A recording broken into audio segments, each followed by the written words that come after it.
जो भगवान नाम जप करते हैं, जो सद आचरण करते, शास्त्र विरुद्ध आचरण असद आचरण है और शास्त्र के अनुकूल आचरण सद आचरण है। सद आचरण, सद भाषण, सद चिंतन, उसे सत्य कहते हैं। जिसका वचन, कर्म और मन संकल्प विकल्प आदि सत्य के अंतर्गत करे, वही सत्य है। और मक्रोधो, जब आपका साधन बनेगा तो आपको गुस्सा आने लगेगी, ये अनुभव की बात कह रहा हूं। जब ठीक साधन बनेगा तो बिल्कुल चिड़चिड़ाहट स्वभाव में आने लगेगी, असहनशीलता। बस इसी को समन कर जाना है सहनशीलता के द्वारा। थोड़ी सी भी बात सहन नहीं होती, वो एकदम क्रोध करने लगता है, क्योंकि उसके अंदर ऊर्जा शक्ति का संचार होता है, पावर बढ़ता है भजन से। और पावर बढ़ता है तो फिर नम्रता के द्वारा, सहनशीलता के द्वारा, तितिक्षा के द्वारा, क्षमा के द्वारा इस पावर को बचाया जाता है, पचाया जाता है, नहीं तो बहुत जल्दी क्षीण हो जाता है। आप देख लेना, सही भजन चल रहा है, ठीक आचरण है आपके, तो पहला दोष पैदा होगा ये असहनशीलता। अगर बात करें तो एक चिड़चिड़ाहट सी होगी, एक अच्छा नहीं लगेगा। जरा सा कोई गलती कर दे तो एकदम कड़वा स्वभाव, इसको शासन में ले। ये होता है, खुद अनुभव की बात कह रहा हूं, होता है। इसलिए कहा कि गुरुजनों की सेवा, सत्य आचरण, सत्य भाषण, सत्य विचार, और फिर कहा मक्रोध हो, अक्रोध, क्रोध ना करना। क्रोध के बहुत से आपके सामने उपाय भेजे जाएंगे जिससे आपको गुस्सा आ जाए, पर आप गुस्सा न कीजिएगा, नहीं तो आपका जो भागवतिक पावर बना है वो क्षय हो जाएगा। बाबा तो इतनी जोर की बात, उड़िया बाबा कहते हैं कि यदि क्षय करना है किसी को तो गुस्सा दिला दो, किसी के तप को क्षय करना है तो उसे गुस्सा दिला दो, और वो गुस्सा हो गया तो 1 महीने के भजन की ऊर्जा शक्ति क्षीण हो जाएगी। भजन तो नष्ट नहीं होता, लेकिन उससे जो अनुभूति होनी चाहिए वो नहीं होगी। सोचो, साल में 12 बार गुस्सा कर लिए तो बचा क्या आपके पास? इसलिए कौन सी दो रहा है, कहां अनुभूतियां हो रही? सहनशीलता के द्वारा क्रोध का त्याग कर दे, गुस्सा त्याग कर दे। बहुत जल्दी गुस्सा आती, और गुस्सा आते ही मन में प्रतिकूल चिंतन होने लगता है। भजन है और प्रतिकूल चिंतन हुआ, कहीं हो गया तो तुम्हारा भजन रुक जाएगा, तुम्हारा भजन का प्रभाव क्षीण हो जाएगा, आगे भजन की उन्नति नहीं होगी। इसलिए बहुत संभल के किसी से गुस्सा मत करो। और आएगा गुस्सा, माया ऐसे संयोग भेजेगी कि गुस्सा आ जाए, पक्का सहन कर जाओ। बहुत कठिन है सहन करना। अच्छा, आप जा रहे हो, कोई थूक दे आपके ऊपर, अरे 1 बार थूक दे, 2 बार थूक दे, 100 बार थूका एक नाथ जी के ऊपर। वो गंगा स्नान करके, गोदावरी जी का या गोमती जो भी वहां हो, महाराष्ट्र में कौन है, गोदावरी गंगा, तो वहां स्नान करके और बार बार ऊपर से गली में थूक देता। 100 बार थूका, नीचे उतर कर आया, साष्टांग दंडवत हुआ, गलती हुई, 100 बार थूका। बोले भैया तेरे जैसा कृपालु कौन होगा, 1 दिन में 100 बार स्नान करवा दिया, वैसे 1 दिन में 1 बार होता, लेकिन 100 बार तेरी कृपा से हो। बिल्कुल गुस्सा नहीं आया। कुछ लोगों ने तो पैसा दे के एक आदमी को लगाया, एक पंडित जी थे, उनसे कहा कि अगर आप एक नाथ जी को गुस्सा दिला दें तो इतनी आपको मुद्रा दे देंगे। घर गए तो अतिथि आए, उन्होंने सम्मान किया। जब उनकी पत्नी परोसने लगी तो पीठ में चढ़ गए, कुछ तो गुस्सा आएगा इनको। तो उनका बहुत संभाल के देखो, पीठ से गिरने ना पावे, इनको कोई कष्ट ना होने पावे, संभाल के। पत्नी का हम पहले से सावधान है, आप चिंता मत करो। तो उन्होंने सोचा ये तो फिर भी क्रोध, कितना उन्होंने उपद्रव किया। जब उपद्रव से बिल्कुल गुस्सा नहीं तो उनका थोड़ा गुस्सा हो जाते तो मुझे वो इतनी मुद्रा देकर भेजा गया। बोले भैया क्षमा करो, पहले बता देते कि हम मुद्रा के कारण आए हैं तो हम थोड़ी गुस्सा दिखा देते, जिससे तुम्हें मुद्रा मिल जाती। क्रोध नाम की चीज नहीं। जिन महापुरुषों ने भगवत साक्षात्कार किया, अक्रोध रहे हो, क्रोध नहीं। क्रोध होने से तप क्षीण हो जाता है। क्रोध बिल्कुल नहीं करना चाहिए, पर ध्यान रखना, जब क्रोध दिलाया जाए उस समय ये ध्यान रहे कि हमारे सामने प्रश्न उपस्थित किया गया कि हमें क्रोध नहीं करना है, और ये क्रोध कराएगा तो बच सकते हो, लेकिन उस समय माया आपको ये याद नहीं रहने देगी। उस समय फिर आपको गुस्सा आ ही जाएगा, पक्का आ जाएगा। क्रोध दिलाने वाली लीला आपके सामने साधकों को प्रायः होती रहती है। अगल बगल से, आसपास से कहीं गुस्सा नहीं करना, शांति से निर्णय करो। तुम्हारी परीक्षा हो रही, तुमको सहनशील बनकर आगे बढ़ना है। और फिर दान में उचर, ये सबके अंदर होना चाहिए। देत लेत मन संकन धरे, बल अनुमान सदा हित करे। दूसरों को अभय दान से बढ़कर के कोई दान नहीं है, ये सबको ही दे सकता है, सबको करना चाहिए। किसी भी जीव को मन से, वचन से, कर्म से हमारे द्वारा दुख ना पहुंचे, ये सबसे बड़ा दान है, अभय दान इसे कहते हैं। और इस अभय दान को पूर्ण निर्भयता में बदलने के लिए नाम दान है, इससे बढ़कर और कोई दान नहीं। नाम दान, किसी को भी नाम सुनाना। राधा राधा जब हम जोर जोर से बोलते जय जय श्री राधे श्याम, तो सबके कानों में नाम पड़ता है और उस नाम का हमें पुण्य मिलता है, हमारा भजन आगे बढ़ता है। इसलिए जोर जोर से नाम कीर्तन हो रहा है, जहां से आप गुजर रहे हो वहां। और जब कभी कहीं भी बैठे हो, बातचीत हो, तो बीच बीच में अभ्यास बना लो। राधा, अच्छा राधा राधा राधा राधा, अच्छा ऐसे बात करना सीखो। है ऐसे अपने मुरारी भाई हैं, वो जब बात करें राधा राधा राधा राधा, हमें बहुत अच्छा लगता है शुरू से, ये नहीं कि आज से ही, शुरू से ना। जब कोई बात विनोद की हुई या कोई भी बात हुई या कोई आश्चर्यमय बात, राधा राधा राधा, ये बहुत अच्छा स्वभाव है। हमें लगता है सबको बनाना चाहिए, सत्संग में नहीं, बीच में। हाँ, अब सब शुरू हो गए राधा बीच में, तो ऐसे नहीं। वो जब बात परस्पर हो रही हो तब उस समय राधा राधा, बहुत मंगल। हम उपासक से बात अगर कभी करते तो यही देखते इसने कितनी बार नाम जपा, कितनी बार नाम लिया। प्रारंभ में नाम बोला, एक बार तो नाम आना चाहिए। हनुमान जी विभीषण जी को सौभाग्य क्यों प्रदान कर रहे हैं? अंदर से आवाज आई, राम राम राम नाम तेहि सुमिरन कीन्हा, हृदय हरसि कपि सज्जन चीन्हा, यही सन हठ करी हो पहचानी, साधु ते होय न कारज हानि। ये साधु है। अभ्यास बनाओ, नाम उच्चारण, बात शुरू करने के पहले नाम उच्चारण, बहुत मंगलमयी बात है। दूसरों को नाम सुना दिया, इससे बड़ा कोई दान नहीं। ये चार बातें जिसके जीवन में है, वो अपने भजन को बढ़ाएगा, भजन को बचाएगा और भजन को पचा लेगा।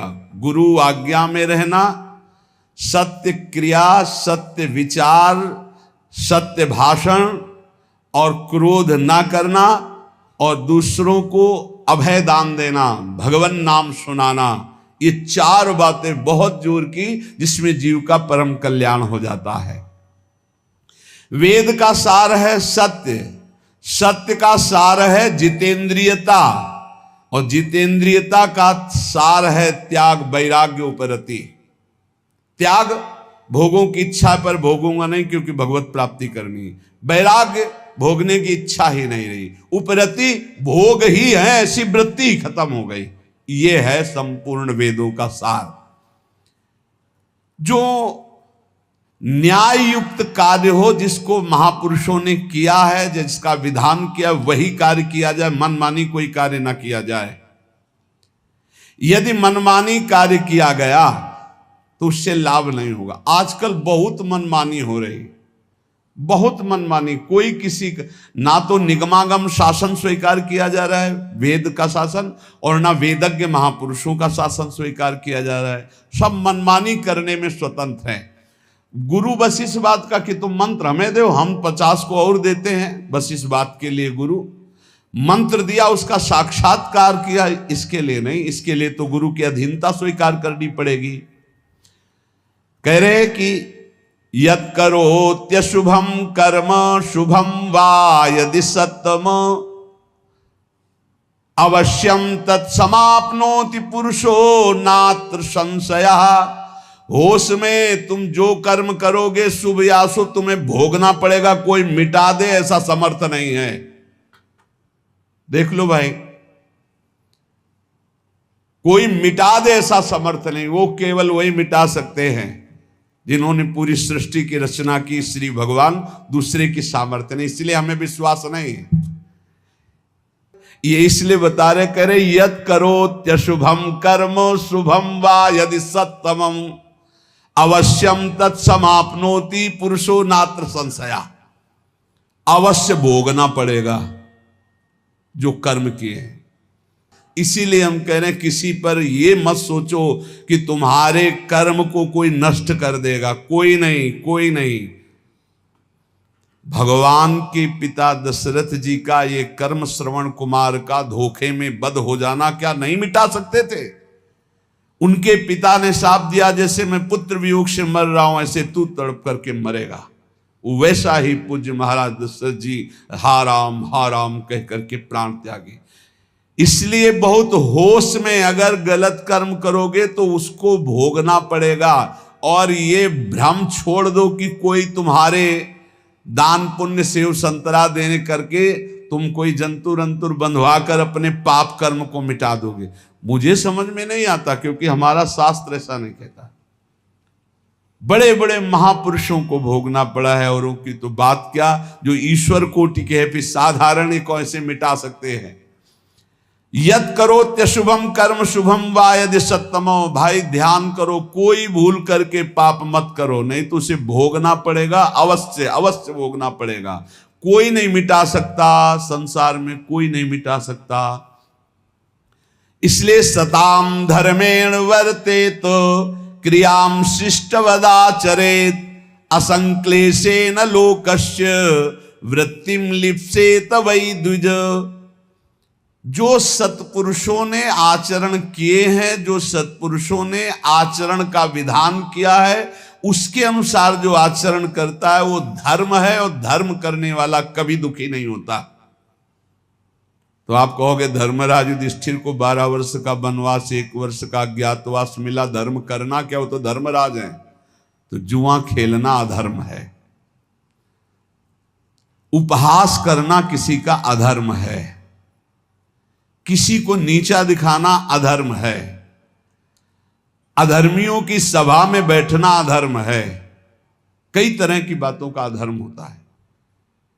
जान रहे हैं कि महाराज धृतराष्ट्र इस समय अधर्म से युक्त हैं, तो उनकी आज्ञा का पालन नहीं करना चाहिए। जान रहे हैं कि छल कपट अधर्मी शकुनी है, पासा वो चल रहा है, जीत उनकी हो रही, खुला अधर्म, खुला अधर्म का खेल हो रहा, कैसे स्वीकार कर लिया। और द्वित कीड़ा अधर्म है,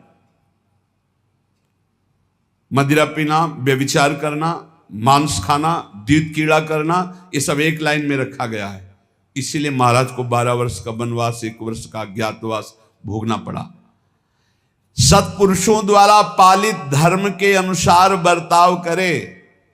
जो संत पुरुष आचरण करने का विधान करते हैं, शास्त्र विधान करता है, वैसे ही कभी दुख नहीं मिलेगा। ध्यान रखना, अधर्म करने पर ही दुख का परिणाम भोगना पड़ता है।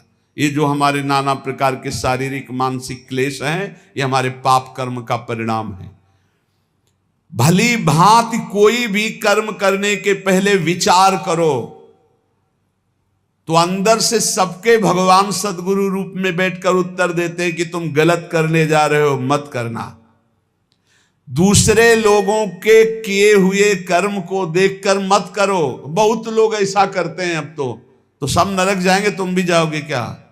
तुम सत्संगी हो, तुम्हारा विवेक जागृत होना चाहिए। सब अगर 1000 लोग हैं, 1000 गलत कर रहे हैं, तो एक सही चलो तुम अपने मार्ग पे, 1000 का अनुसरण नहीं करना। जीवन निर्वाह के लिए ऐसी वृत्ति अपनाओ जो धर्म पूर्वक हो, तो तुम सुखी रहोगे, तुम्हारा परिवार सुखी रहेगा। सब तरह से सावधान रहो कि तुम्हारे घर में अधर्म का 1 रुपया ना आने पावे। सावधान रहो। जैसे कुछ लोगों की मान्यता है कि संत जन अधर्म पचा सकते हैं। भीष्म पितामह जैसा महात्मा कोई होगा द्वादश वैष्णवाचार्यों में है भीष्म जी, और अखंड बाल ब्रह्मचारी, और अखंड चिंतन करने वाले भगवान का। और दुर्योधन का अन्न खाया, उन्होंने स्वीकार किया, बताया द्रौपदी को कि उस समय मेरी बुद्धि निर्णय करने में असमर्थ थी, क्योंकि मैं दुर्योधन का अन्न खाया था। अगर अधर्म का रुपया चला जाए तो महात्मा की भी बुद्धि को कमजोर कर दे, भ्रष्ट कर दे, फिर गृहस्थों की बात क्या। अधर्म के धन से बचना चाहिए। अधर्म का अन्न जो है वो बहुत हानिकारक है, इसलिए गृहस्थी में ये लोग सोचते रुपया आना चाहिए, चाहे जैसे आवे। फिर जो रुपया आया 1 लाख, और फिर घर में जो 10 लाख निकालने का वो बनाएगा हिसाब किताब। अमुक को ये रोग हो गया, अमुक जब ये नष्ट हो गया, अमुक ये हानि हो गई। इसलिए हमारा शास्त्र कहता है सर्वोपायस्तु लोभस्य, सब उपाय करो कि लोभ से कोई अधर्म का धन ना आ जाए तुम्हारे घर में, सावधान रहना। कितने पवित्र होते हैं पुराने लोगों के विचार। हमने देखा है एक बार 100 रुपया का अन्न बिका और 110 रुपया आ गए। अब सोचो 100 रुपया का अन्न और 10 रुपये आ गए तो काफी लाभ की बात है। लेकिन जब वहां गिना गया घर में और 110 आया तो जो घर के मालिक थे उन्होंने कहा बिल्कुल इसी क्षण जाओ और ये पूरा रुपया उनको दिखाओ कि इसमें 10 का एक नोट ज्यादा था, ये 100 देखो है, आपने रुपए दिए, हमारा 100 का अन्न बिका, 10 वापस करके आओ। 10 वापस करके जब आए तब धर्मात्मा पुरुष के घर में ही भगवत भजन सुख शांति किस तरह की, भले अर्थ की अव्यवस्था हो लेकिन धर्म की व्यवस्था एक अद्भुत शांति, एक अद्भुत सुख प्रदान करती। नमक रोटी खाओगे चैन से सोओगे। अगर अधर्म का भाव होता तो बोले अब हम तो बेचा है भाई, 110 आ गए, वो तो चलो 10 ज्यादा ही आ गए, वो निकलेगा कहीं ना कहीं से, किसी को परेशान करेगा। इसलिए कहा तुरंत हटाओ इसको। ये बात सत्संग में बैठा लीजिए, गृहस्थी में जो आप जन है या जो भगवत मार्ग में भी है, अधर्म का धन किसी को भी चैन शांति नहीं लेने देगा, तत्कालिक लगेगा। इतना आ गया यार सब ठीक है, सब ठीक नहीं, अब आतंक मचाएगा वो, अब दुख देगा। इसलिए उपाय करना चाहिए अपनी इंद्रियों को पावन करने वाले तप का। उपाय करना चाहिए किसी भी तरह से हमारे घर में अधर्म का धन ना आवे, इसका उपाय करना चाहिए। भवसागर समुद्र से इससे पार होने का, भगवत प्राप्ति का, क्रूरता का जो अभाव, परम धर्म का आचरण, उत्तम व्रत महापुरुषों द्वारा आचरित और सर्वोत्तम ज्ञान इस समस्त पापों का नाश कर देता। सर्वोत्तम ज्ञान भगवान श्री कृष्ण चंद्र जो गीता जी में कहते हैं, हे अर्जुन, यदि तुम ज्ञान को प्राप्त हो जाओ तो तुम्हारे सारे के सारे जन्म जन्मांतर के पाप नष्ट हो जाएंगे। अपि चेदसि पापेभ्या सर्वेभ्या पाप कृतमः सर्वम ज्ञान प्लवेनैव ब्रजिनम संतिष्यसि। अगर तू सब पापियों में भी अधिक पापी है तो भी तू ज्ञान के द्वारा निसंदेह संपूर्ण पाप समुद्र से अच्छी तरह तर जाएगा, पक्की बात है। अपि चेदसि पापेभ्या सर्वेभ्या पाप कृतमः। पाप करने वाले की 3 श्रेणियां होती हैं। एक होती पापकृत, मैंने पाप किया, पाप करने वाला, और एक होता है पाप कृतर, 2 पापी उनमें से एक अधिक पाप करने वाला। तीसरा होता है पाप कृतम, समस्त पापियों में सबसे बड़ा पापी। भगवान कह रहे पाप कृतमः, यदि तू सबसे बड़ा पापी है और तू ज्ञान प्राप्त कर ले तो तू सारे पाप से मुक्त हो जाएगा। भगवान का एक कथन सबको आश्वासन देता है। जो प्रश्न करता बोलते मैं बड़ा पापी हूं, क्या मेरा भी उद्धार हो जाएगा। तो भगवान यहां कह रहे अपि चेदसि पापेभ्यः सर्वेभ्यः पापकृतमः। पापकृतमः माने सबसे बड़ा पापी। यदि तू सब पापियों में भी सबसे बड़ा पापी है तो तू भी ज्ञान के द्वारा निष्पाप हो जाएगा। पापों का त्याग करने में और भी साधन बताए गए हैं, लेकिन पूर्ण रूप से सबसे ज्यादा पाप करने वाला भी पावन हो जाए वो ज्ञान है, चाहे जितना बड़ा पापी हो। वर्तमान का पाप, पुराना पाप, ये सब मिलकर भारी संकट पैदा करते, भारी दुख पैदा करते हैं। पुराने पाप बाधा रूप में आते हैं, वर्तमान का पाप जलन, डिप्रेशन, विक्षेप ये तत्काल देते हैं। पुराना पाप बाधा पहुंचाता है। आप सही ढंग से चल रहे हो भगवत मार्ग में और आया है एकदम टांग मारी के सब उलट पलट कर दिया।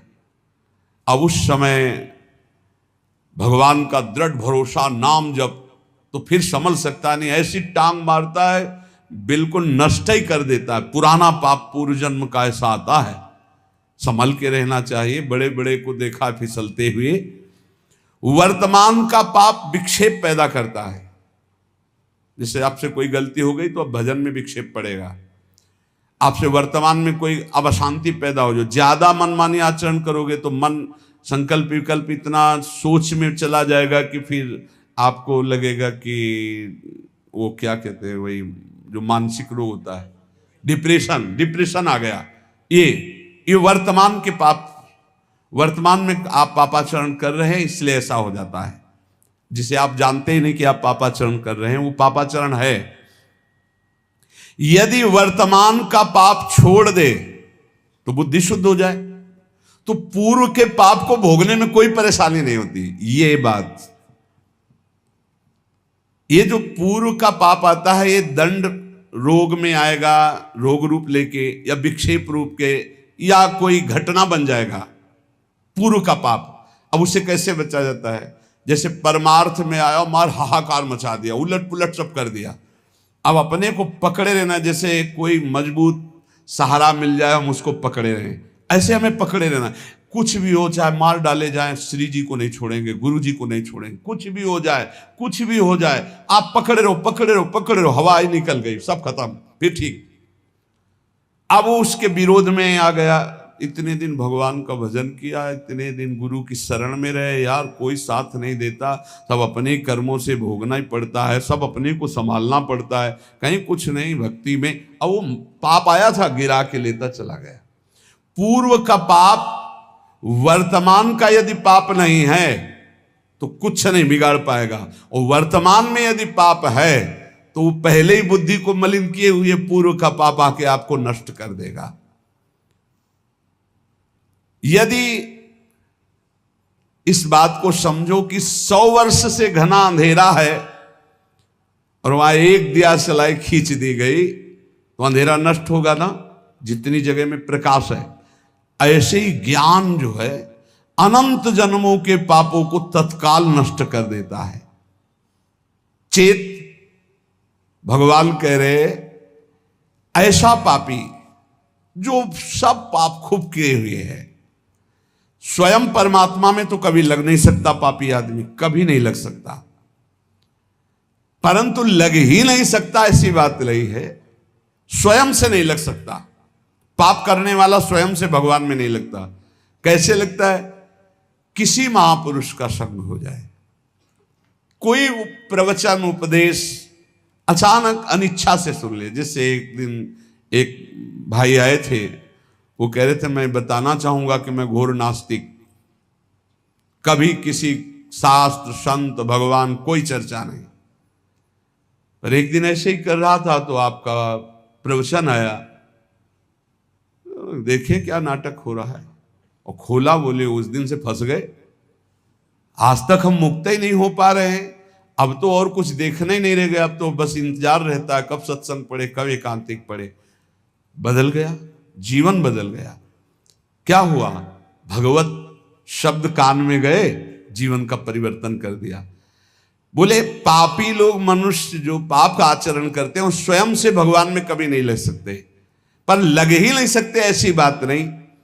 किसी महापुरुष का संग हो जाए या कोई ऐसी विपरीत घटना परिस्थिति घट जाए कि उसका कोई साथ ना दे, और फिर उस समय कोई उसे भगवत मार्ग बताने वाला मिल जाए, या कोई ऐसा वातावरण उसको मिल जाए जिस वातावरण में भागवतिक, ऐसे अचानक किसी कार्य से वृंदावन आया, अच्छा सत्संग हो रहा है क्या, खड़े होके सुन लिया, तो उसका तत्काल परिवर्तन हो सकता है। अन्यथा पापवंत कर सहज स्वभाव, भजन मूर्ति भाव न काऊ। पापी पुरुष का भजन में या भगवत मार्ग में या सत्संग में ऐसी कोई रुचि नहीं होती। सर्वम ज्ञान प्लवे नैव व्रजिनम संतरिष्यसि।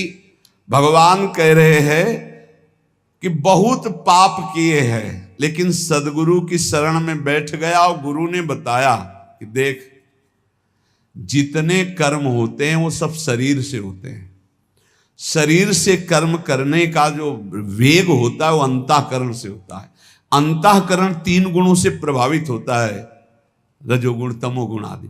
उन्हीं गुणों के प्रभाव से अंतःकरण में प्रेरणा संकल्प विकल्प बनते, अंतःकरण से प्रेरित होकर शरीर से पाप बनते हैं। तू तो दृष्टा मात्र है, तेरे से कोई कर्म नहीं हुआ, तू शुद्ध बुद्ध आत्मस्वरूप है, ना तू कभी बंधा था ना कभी। ओ बात उसके बैठ गई। मूला भावे कुतः शाखा, मूल से ही काट दिया कि तू करता ही नहीं है। जे ही गुरुजनों ने ऐसा उपदेश किया तो स्वतः सिद्ध ज्ञान स्वरूप जीवात्मा है, जो भगवान का अंश है वो ज्ञान स्वरूप है। जे ही उसको ये ज्ञान हुआ कि अरे मैं तो बड़ा भ्रम से फंसा हुआ था, अब तो शरीर से पाप होने नहीं देंगे और अंतःकरण में कोई पाप संकल्प बनने नहीं देंगे, क्योंकि अभी तक मैं समझ रहा था कि मैं ही करता हूं। अरे ये तो अंतःकरण गुणों से प्रभावित होकर गुणानुगुण वर्तन्ते मनुष्या पार्थ सर्वसा। अब नहीं, अब इस नौका में कोई छेद नहीं, ज्ञान रूपी नौका में बैठ गया। गुरु रूपी खवैया ने ऐसा डांड मारी कि भंवर से नैया पार हो गई। एक भी उसे पाप का फल नहीं भोगना पड़ेगा। ये ज्ञान का बहुत, मैं शुद्ध बुद्ध आत्मा स्वरूप हूं, ये जहां बोध हुआ, पर इसके लिए बस ये कि कोई घटना घटे उसके जीवन में, किसी संत की शरण में आ जाए या कोई सत्संग का ऐसा मिले जिसके आकर्षण होकर संत की शरण, बिना किसी महापुरुष के शरण में हुए ये ज्ञान तो हो ही नहीं सकता। और अगर ज्ञान हो जाए तो भगवान कह रहे हैं अपि चेदसि पापेभ्यः सर्वेभ्यः पापकृतमः सर्वं ज्ञान प्लवे नैव व्रजिनम संतरिष्यति। वास्तविक आप सच्ची मानिए, पाप कैसे नष्ट हो जाते हैं। जैसे स्वप्न में हमने 500 कत्ल किए, तो जब जगे तो ना भागवतिक पाप लगेगा और ना भारतीय संविधान में दंड दिया जाएगा कि स्वप्न में तुमने 500 कत्ल किए, चलो तुम्हें फांसी की सजा होगी। कभी ऐसा नहीं हो सकता। ऐसे ही उमा का हूं मैं अनुभव अपना, सत हरि भजन जगत सब सपना। जब ज्ञान हो जाता है तो जैसे स्वप्न का कहीं भी दंड नहीं मिलता, ऐसे ही जागृत अवस्था का किया हुआ कुछ भी कर्म उसको बंधन में नहीं डाल सकता, सब भस्म हो जाते हैं। भगवान की जो भक्ति है, इन्हीं के पुत्र का नाम ज्ञान है। ज्ञान वैराग्य भक्ति के पुत्र है ना। शुद्ध ज्ञान होता है भगवान के चरणों से चित्त जोड़ने से, नाम जप करने से। अगर भगवान का भजन ना हो तो शुद्ध ज्ञान नहीं हो सकता।